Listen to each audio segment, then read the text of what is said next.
गिनती अध्याय 30। मन्नत मानने की विधि। फिर मूसा ने इस्राएली गोत्रों के मुख्य पुरुषों से कहा, यहोवा ने यह आज्ञा दी है, जब कोई पुरुष यहोवा की मन्नत माने या अपने आप को वाचा से बांधने के लिए शपथ खाए, तो वह अपना वचन न टाले। जो कुछ उसके मुंह से निकला हो उसके अनुसार वह करे।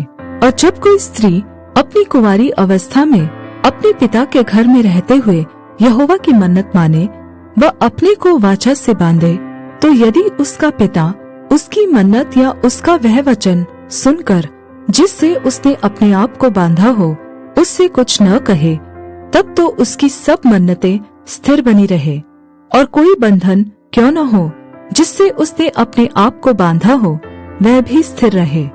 परंतु यदि उसका पिता उसकी सुनकर उसी दिन उसको मना करे, तो उसकी मन्नतें या और प्रकार के बंधन जिनसे उसने अपने आप को बांधा हो उनमें से एक भी स्थिर न रहे। और यहोवा यह जानकर कि उस स्त्री के पिता ने उसे मना कर दिया है, उसका यह पाप क्षमा करेगा।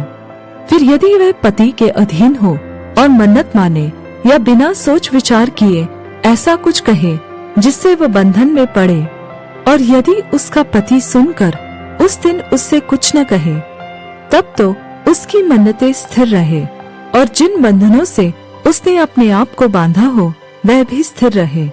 परंतु यदि उसका पति सुनकर उसी दिन उसे मना कर दे, तो जो मन्नत उसने मानी है और जो बात बिना सोच विचार किए कहने से उसने अपने आप को वाचा से बांधा हो वह टूट जाएगी और यहोवा उस स्त्री का पाप क्षमा करेगा। फिर विधवा या त्यागी हुई स्त्री की मन्नत या किसी प्रकार की वाचा का बंधन क्यों न हो जिससे उसने अपने आप को बांधा हो, तो वह स्थिर ही रहे।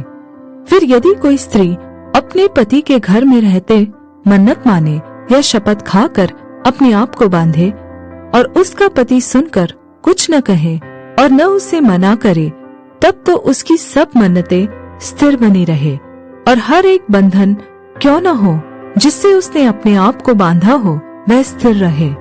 परंतु यदि उसका पति उसकी मन्नत आदि सुनकर उसी दिन पूरी रीति से तोड़ दे, तो उसकी मन्नतें आदि जो कुछ उसके मुंह से अपने बंधन के विषय निकला हो उसमें से एक बात भी स्थिर न रहे।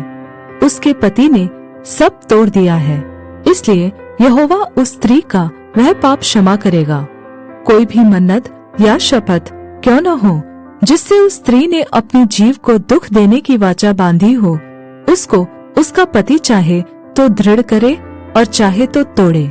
अर्थात यदि उसका पति दिन प्रतिदिन उससे कुछ भी न कहे, तो वह उसको सब मन्नतें आदि बंधनों को जिनसे वह बंधी हो दृढ़ कर देता है। उसने उनको दृढ़ किया है, क्योंकि सुनने के दिन उसने कुछ नहीं कहा। और यदि वह उन्हें सुनकर बहुत दिन पश्चात तोड़ दे, तो अपनी स्त्री के अधर्म का भार वही उठाएगा। पति पत्नी के बीच और पिता और उसके घर में रहती हुई कुंवारी बेटी के बीच जिन विधियों की आज्ञा यहोवा ने मूसा को दी वे ये ही हैं।